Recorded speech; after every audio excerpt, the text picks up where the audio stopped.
Es una alegría una vez más estar compartiendo juntos este tiempo. Bienvenidos. Gracias por conectarte. Esta mañana vamos a hablar un tema muy, pero muy importante. Y espero que tengas tu corazón dispuesto para recibir el mensaje del Señor hoy, porque estoy seguro que el Señor va a hablarnos y va a afirmar en nosotros las convicciones, los principios que ya en nuestro corazón se sembraron desde hace mucho tiempo.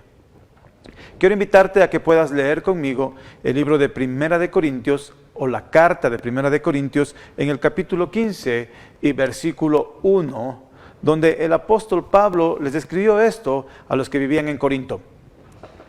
Además, os declaro, hermanos, el evangelio que os he predicado, el cual también recibisteis, en el cual también perseveráis.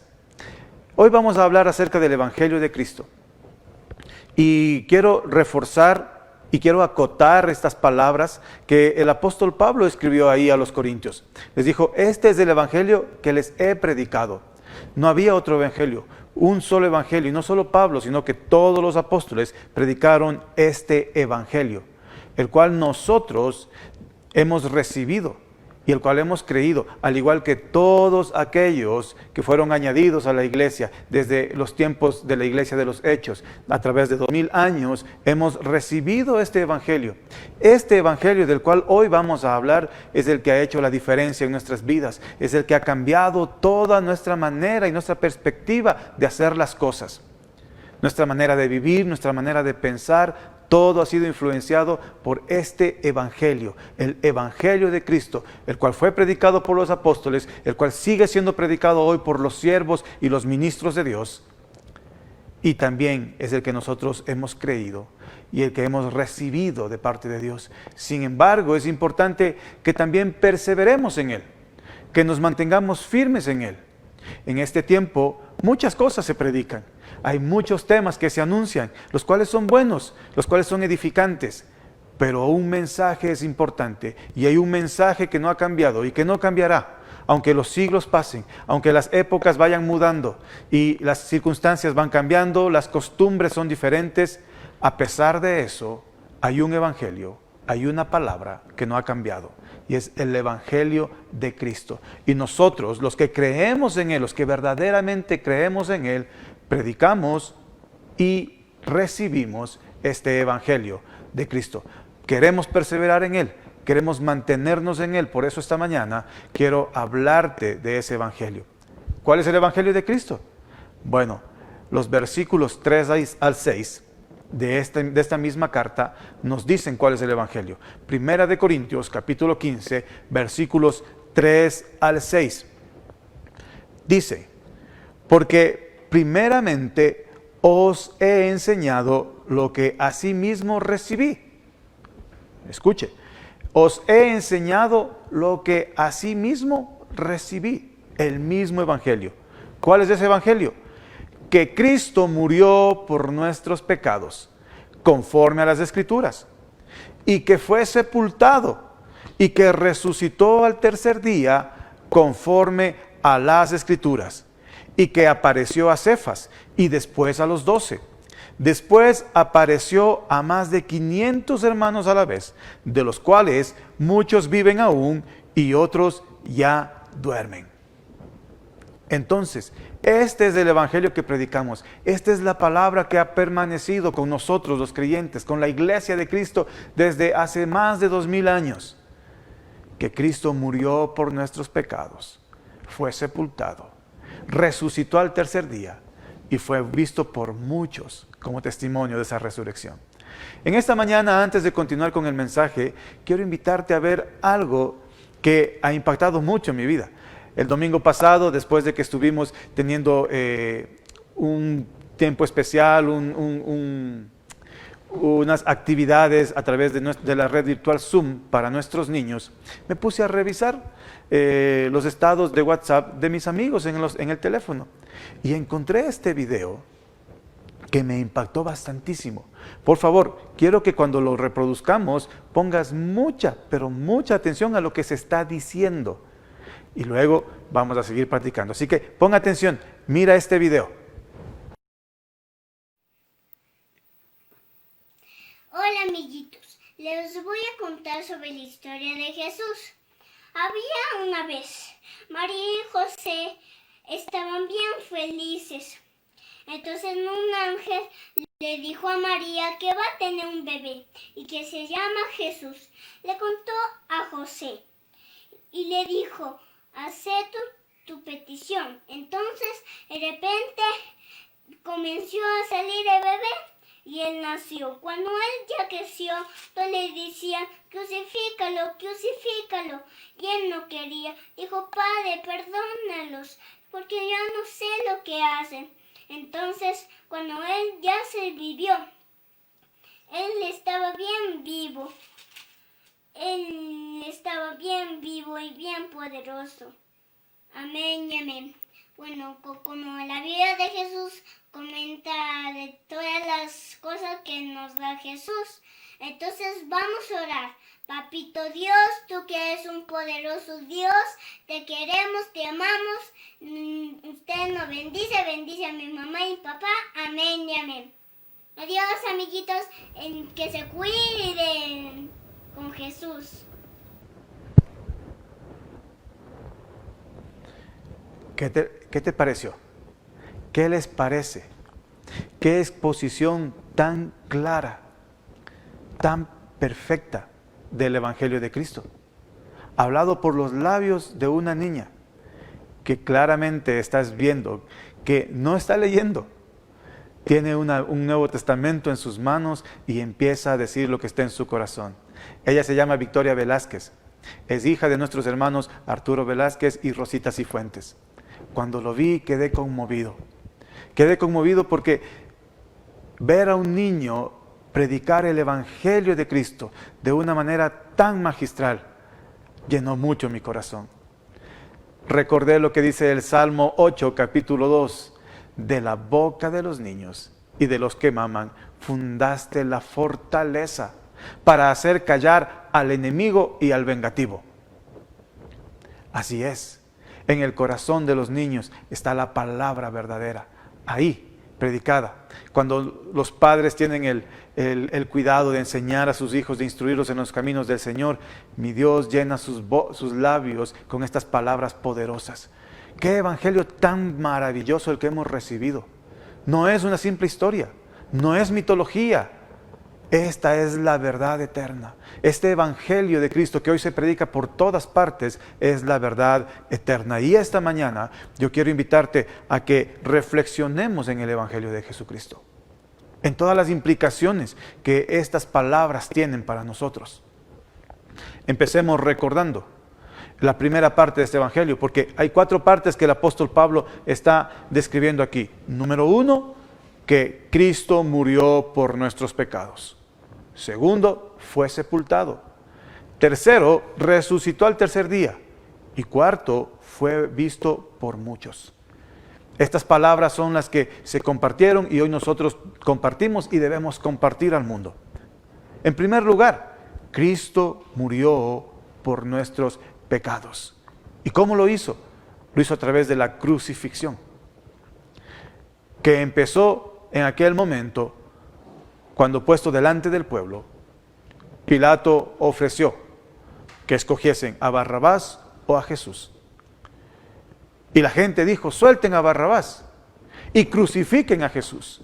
La multitud llena de ira, aquella misma multitud tal vez que lo recibió con ramas y a la entrada de Jerusalén y con loas y alabanzas. Quizá algunos de los que estaban ahí en ese mismo momento estaban ahora pidiendo que Jesús sea crucificado. En sus corazones y con su voz en alto gritaban, crucifícale. Y así empezó el vituperio de nuestro Señor, de nuestro Salvador. Fue burlado, azotado. Algunos le escupieron. Como dice Hebreos capítulo 12, dice, considerad a aquel que sufrió tal contradicción de pecadores contra sí mismo. Aquellos a los que iba a salvar son aquellos que le estaban vituperando, burlándose de él, azotándole. Así fue cómo Él murió, cómo Él pagó el precio de nuestros pecados. Estando ya crucificado, estando ya en la cruz, algunos le gritaban, sálvate a ti mismo. Si eres hijo de Dios, sálvate a ti mismo. ¿No dices que eres hijo de Dios? Muestra tu poder.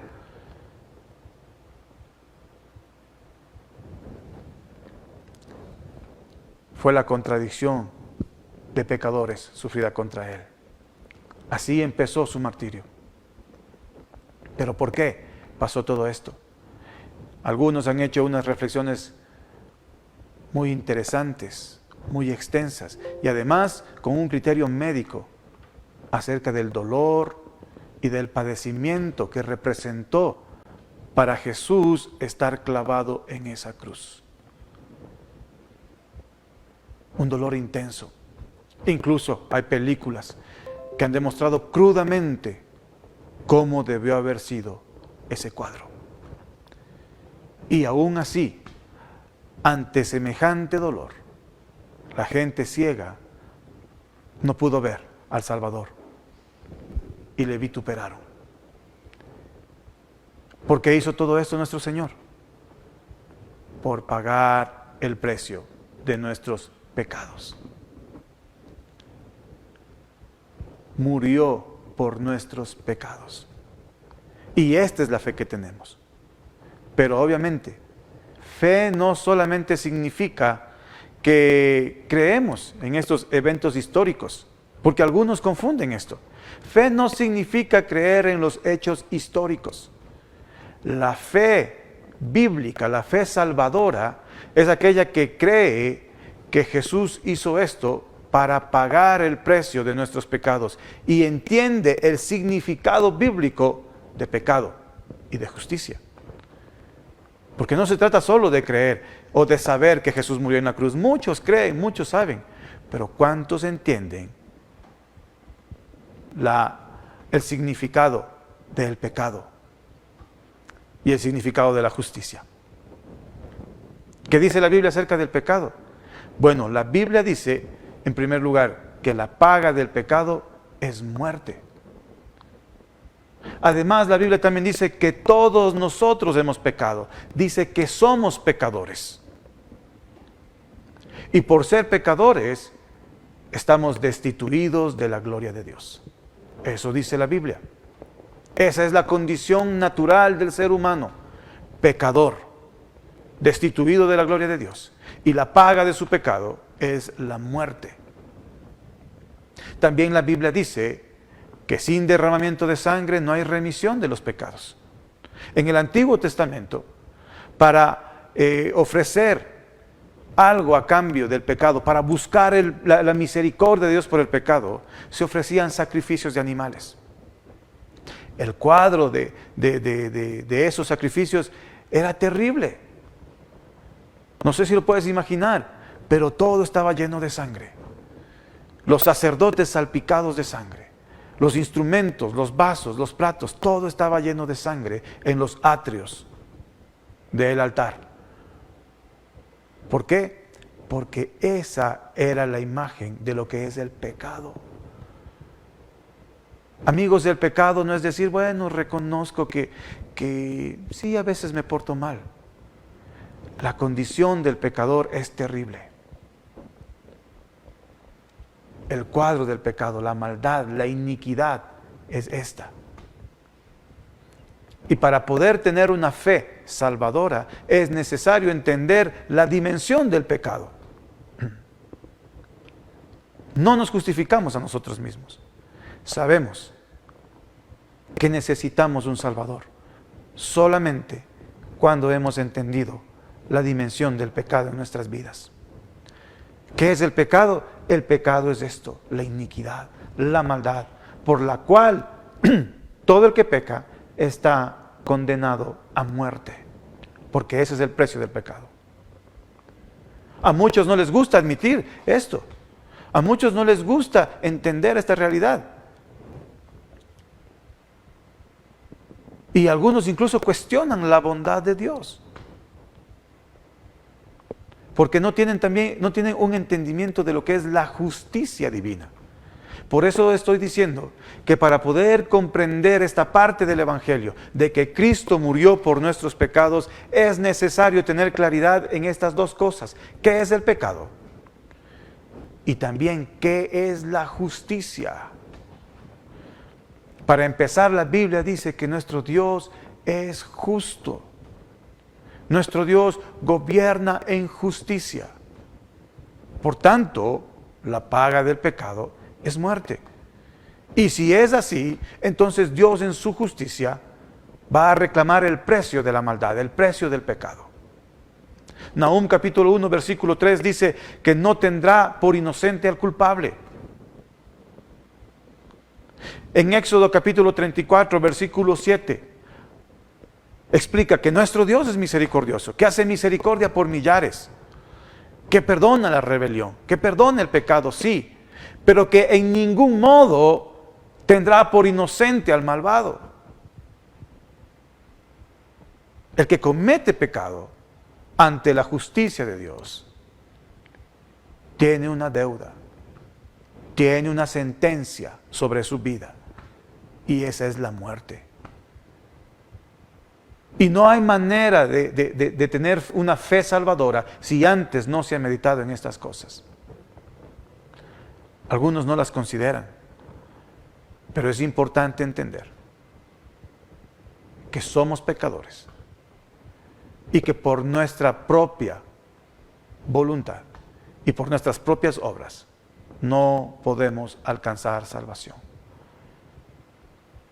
La Biblia dijo después que la sangre de los animales no es suficiente para quitar el pecado de la vida de los hombres. Aunque era una práctica en el Antiguo Testamento, no fue suficiente para quitar el pecado de la vida de los hombres. Sí, para aplacar la ira de Dios, pero no suficiente para quitar el pecado. Por eso, el apóstol Juan en su primera carta, en el capítulo 2 y versículo 2, escribió: y Él es la propiciación por nuestros pecados. Y no solamente por los nuestros, sino también por los de todo el mundo. Propiciación. ¿Qué es propiciación? La propiciación es un sacrificio que se ofrece para aplacar la justicia divina. Y Cristo es nuestra propiciación. Como digo, a muchos no les gusta escuchar esta palabra, aplacar la ira divina. Porque quieren creer que Dios, por ser bueno, Él simplemente debería ignorar las cosas. Si Dios es bueno, ¿por qué tiene que castigar el pecado? Porque Dios es justo. Y la fe salvadora implica que entendamos estas dos cosas. ¿Cuál es la dimensión del pecado? ¿Y cuál es la justicia de Dios? Por eso la obra del Espíritu Santo es convencer al mundo de pecado, de justicia y de juicio. Eso lo leemos en Juan capítulo 16 y versículo 8. Juan capítulo 16, el Evangelio de Juan capítulo 16, versículo 8, cuando Jesús estaba diciéndoles a los discípulos que el Consolador iba a venir para guiarles a toda verdad, una de las obras principales del Espíritu de Dios es convencer al mundo de pecado, de justicia y de juicio. Porque sin una convicción clara acerca de lo que es el pecado, si no llego a tener una convicción clara de que soy un pecador, de que he sido un pecador, de que hay iniquidad en mí en una forma natural, de que por naturaleza soy un pecador, entonces no alcanzaré esa misericordia. Cristo murió por nosotros. Entiéndelo. No dice Cristo murió debido al pecado. Cristo murió por nosotros, para pagar el precio de nuestro pecado, por nosotros. Propiciación significa que en Él se descargó la ira de Dios, la demanda de justicia de Dios estuvo sobre Él. Por eso Él fue propiciación de nuestros pecados. Él fue la propiciación. La ira, el juicio que estaba sobre nuestras vidas a causa de nuestra maldad y nuestros pecados fue sobre Él. Y por eso fue azotado. La burla que Él recibió fue la burla que tú y yo debimos recibir.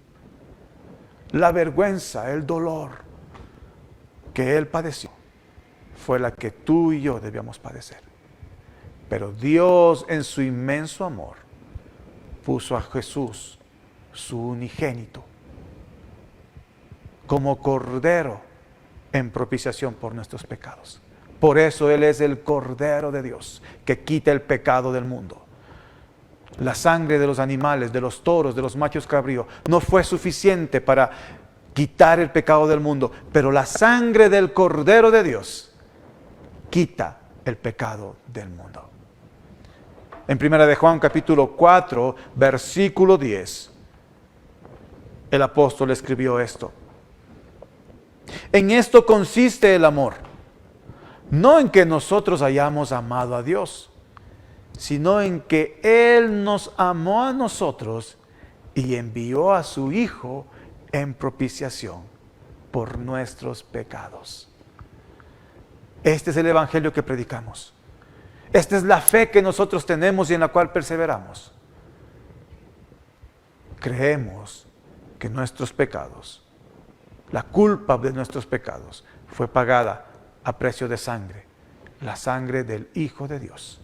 Y esto lo predicamos y esto anunciamos. No predicamos a un Dios de ilusiones, de fantasías, como muchos hoy lo están haciendo. Es una pena el reconocerlo, pero muchos quieren predicar ahora a un Dios que no es malo y que entiende tu condición. Predicamos a un Dios justo, pero que nos amó tanto, que mandó a su propio Hijo a pagar el precio de nuestra maldad. Luego el apóstol Pablo dice, y fue sepultado. Cristo murió por nosotros y fue sepultado. La sepultura es evidente porque evidencia su muerte. Si la paga del pecado es muerte, Jesús debía morir. Y esa muerte fue evidencia delante de todos los que estaban ahí. Soldados romanos, oficiales, doctores de la ley, aquellos que estaban presenciando la crucifixión de Jesús, ellos pudieron ver la muerte y luego fue sepultado. Así el Señor pagó el precio de nuestra maldad, a través de la muerte. Así lo hizo. Mateo capítulo 27 y versículo 50 dice claramente, mas Jesús, habiendo otra vez clamado a gran voz, entregó el Espíritu. De esa manera las Escrituras registran que la muerte de Jesús fue real. No es que de alguna manera hubiese quedado un poco herido y después se recuperó de la crucifixión. Jesús murió. Su muerte fue real. Marcos capítulo 15 y versículo 37 dice, mas Jesús, dando una gran voz, expiró. Y el Evangelio de Juan en el capítulo 19, versículo 30, cuando Jesús hubo tomado el vinagre, dijo, consumado es. Y habiendo inclinado la cabeza, entregó el Espíritu. Su muerte fue real. Así Él pagó el precio. Así Él pagó el precio de nuestros pecados. El tercer punto, la tercera parte de este evangelio que predicamos, dice que Él resucitó al tercer día. Y la resurrección es la prueba definitiva de la verdad del evangelio. Y dice, conforme a las Escrituras. Este es un detalle muy importante, porque cuando dice que Cristo murió por nosotros, añade, conforme a las Escrituras. ¿Por qué? Porque como digo, no es una fe simplemente de creer datos históricos, sino que esto es basado en la doctrina, en la enseñanza que está en la Escritura. Por eso les he hablado acerca del pecado y la justicia. No murió por morir, sino que lo hizo conforme a las Escrituras, para que se cumpliese lo que dicen las Escrituras, para que aquella demanda de justicia se cumpliese. Por eso dice conforme a las Escrituras. Y ahora que dice, resucitó al tercer día, también le añade y dice, conforme a la Escritura, porque estaba profetizado, porque así estaba dicho. La resurrección de Cristo es la victoria, es lo que trae victoria a nuestras vidas. A través de su muerte alcanzamos perdón y misericordia. Pero a través de su resurrección, nosotros también alcanzamos vida nueva en Cristo Jesús. La resurrección de Cristo tiene muchas implicaciones. Yo solo quiero nombrar algunas esta mañana para que podamos estar claros acerca de lo que predicamos, enseñamos y creemos. En el Evangelio de Juan, capítulo 6, versículo 40, Jesús dijo a los que le escuchaban: y esta es la voluntad del que me ha enviado, que todo aquel que ve al Hijo y cree en Él, tenga vida eterna, y yo le resucitaré en el día postrero. La resurrección de Cristo también nos trae esperanza de que nosotros también resucitaremos con Él. El apóstol Pablo, cuando en 1 Corintios capítulo 15 empieza a hablar sobre este evangelio, la razón por la que él lo hacía es porque entre los corintios, aunque ellos creían que Jesús resucitó, perseveraban en esta enseñanza de que Jesús resucitó. A pesar de que ellos lo creían firmemente, empezaron algunos a dudar acerca de nuestra resurrección, de que ellos resucitarían, por las enseñanzas que se metieron. Dijeron: sí, Cristo resucitó, pero nosotros no vamos a resucitar. Entonces Pablo les escribe, si tú puedes leer los demás versículos del capítulo 15 de 1 Corintios, vas a ver que les dice: bueno, si Cristo no resucitó, entonces vuestra fe es en vano. ¿Para qué creíste que Cristo murió por ti? Si el Espíritu Santo ya te ha convencido de pecado, de justicia y de juicio, y ahora dices que no vamos a resucitar, entonces nuestra fe es vana. Si creemos que Cristo resucitó, debemos creer también que nosotros también vamos a resucitar en el día postrero. Esa fue su promesa. Y esa es nuestra esperanza. También perseveramos en esta enseñanza de que nosotros también resucitaremos con Él. Y Él nos va a levantar en el día postrero. Esta es nuestra esperanza. Por eso, para el creyente, para el que tiene su fe firme en Cristo, el morir es ganancia. Esta es nuestra esperanza, que Él venció a la muerte, Él resucitó. Y por cuanto venció a la muerte, nosotros no moriremos. Como Él mismo dijo: el que cree en mí, aunque esté muerto, vivirá. Aleluya. Este es el evangelio que creemos. Este es el evangelio que predicamos y en él perseveramos. Job, un hombre de fe, un hombre que a pesar de sus situaciones difíciles, le creyó a Dios hasta el final y le honró y le respetó. Le dio la honra que Dios se merecía. Este hombre escribió algo muy interesante. Muchos años antes de que el Salvador, de que Jesucristo viniese a la tierra y se manifestase entre nosotros, él ya pudo ver esto. Es muy interesante. De una manera profética, Job, en el capítulo 19, versículos 25 al 27, Job escribió esto. Escucha: yo sé que mi Redentor vive. Aleluya. Yo sé que mi Redentor vive. ¿Te das cuenta cómo en estas pequeñas frases está resumido el evangelio de Cristo? Mi Redentor, el que pagó el precio por mis pecados, el que murió por mis pecados, el que me redimió de mi maldad. Mi Redentor vive. Aleluya. ¿Y tú sabes eso? ¿Y tú sabes que tu Redentor vive? ¿Tú crees eso? Continúa Job y dice: y al fin se levantará sobre el polvo. Y después de deshecha esta mi piel, en mi carne he de ver a Dios, al cual veré por mí mismo, y mis ojos lo verán, y no otro. ¡Wow!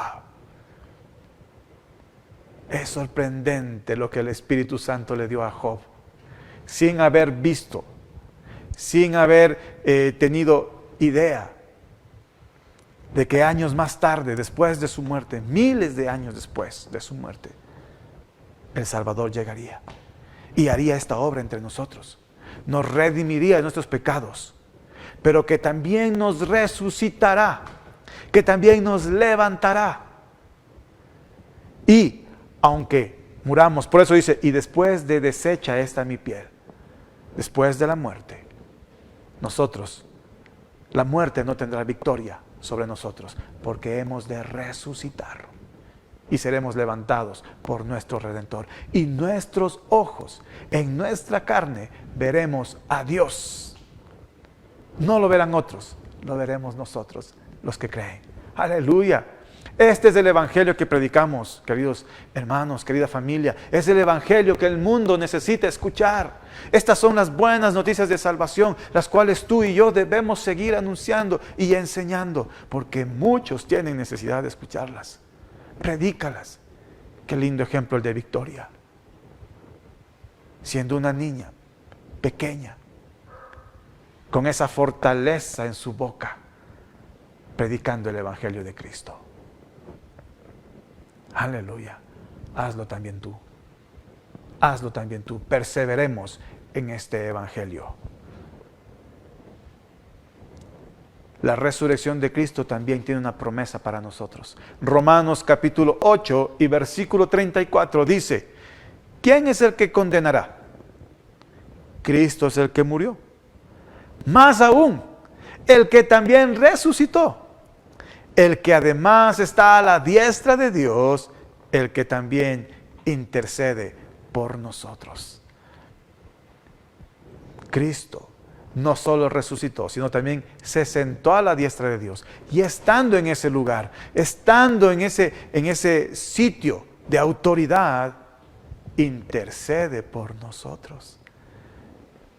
La resurrección de Cristo también nos trae esperanza de saber que nuestro Señor, nuestro Salvador, está intercediendo, pidiendo por nosotros. Por eso nos sentimos seguros en Él. Por eso nos mantenemos firmes en esta fe. Porque entendemos la maravillosa obra de Cristo en la cruz a través de su muerte y su resurrección. ¿Quién te condenará? ¿Quién os condenará? Cristo murió por nosotros, pero más aún resucitó e intercede por nosotros. Así que no hay condenación para los que están en Él. Ninguna condenación hay para los que están en Cristo Jesús. Han vencido a la muerte. Y esta es su esperanza gloriosa, de que recibirán del Señor la corona de vida. Aleluya. Finalmente, dice el apóstol Pablo a los Corintios, que fue visto por muchos. Dice que apareció a Cefas, a Pedro, después a los 12. Después apareció a más de 500 hermanos a la vez, de los cuales muchos viven aún. Es decir, Pablo conocía a los que le vieron a Jesús, a los que con él estuvo. ¿Recuerdas los del camino de Emaús? Hasta comieron con él. Jesús estuvo en su casa. Muchos le vieron y fueron testigos de su resurrección. Estos dos datos son interesantes, son importantes, por eso son parte del Evangelio de Cristo. Él fue sepultado, es la evidencia de que murió. Pero Él fue visto por muchos, es la evidencia de que resucitó. Ni los doctores de la ley, ni los oficiales romanos, nadie refutó jamás la muerte de Jesús, porque ellos mismos le sepultaron. Pero sí quisieron refutar la resurrección de Cristo. Pero nosotros creemos y sabemos que el Señor resucitó. Aleluya. Querido hermano, este es el Evangelio de Cristo. Esta es la esperanza a la que fuimos llamados. Por esta razón es que el Espíritu Santo un día obró en nuestras vidas. Trajo un convencimiento de nuestro pecado, de la justicia de Dios y del juicio. Y teniendo estos tres elementos, pudimos arrepentirnos. Y por el arrepentimiento alcanzar misericordia delante de Dios. Y hemos desarrollado esta fe en la cual creemos firmemente y no dudamos. Con la fe de un niño. así como la de Victoria. Con la fe de un niño creemos firmemente que Cristo murió por nuestros pecados, pagó el precio, fue sepultado, resucitó al tercer día y fue visto por muchos. Lo creemos firmemente. Y gloria a Dios por la obra maravillosa que el Espíritu Santo ha hecho y porque hoy tenemos este Evangelio. Predícalo, compártelo, levanta tu voz. Como dice la Escritura, levántate y resplandece porque tu luz ha llegado. La luz de Cristo, la luz del Evangelio está en tu casa, está en tu corazón, está en tu mente. Levántate, resplandece, haz brillar, que las naciones sepan este evangelio glorioso de Cristo Jesús. Nos despedimos una vez más, queridos hermanos, no sin antes invitarles a que estén conectados con nosotros a través de nuestras redes. Estos mensajes están siendo posteados tanto en Facebook como en YouTube. Búscanos, Verbo Norte Riobamba, y comparte estos evangelios. Compártelo con tus amigos. Es una buena noticia. Las buenas noticias de salvación deben decirse. Compártelo con tus amigos. Es tiempo de extender el reino de Dios. Es tiempo de extender este evangelio glorioso, el cual tú y yo fuimos llamados a predicar, del cual tú y yo somos testigos, porque la misericordia y el perdón de Dios se hizo vivo en nosotros. Que Dios te bendiga. Que el Señor guarde sus vidas y en todo tiempo puedan estar firmes en la fe y podamos permanecer en este evangelio. Perseveremos en el evangelio de Cristo. Aleluya.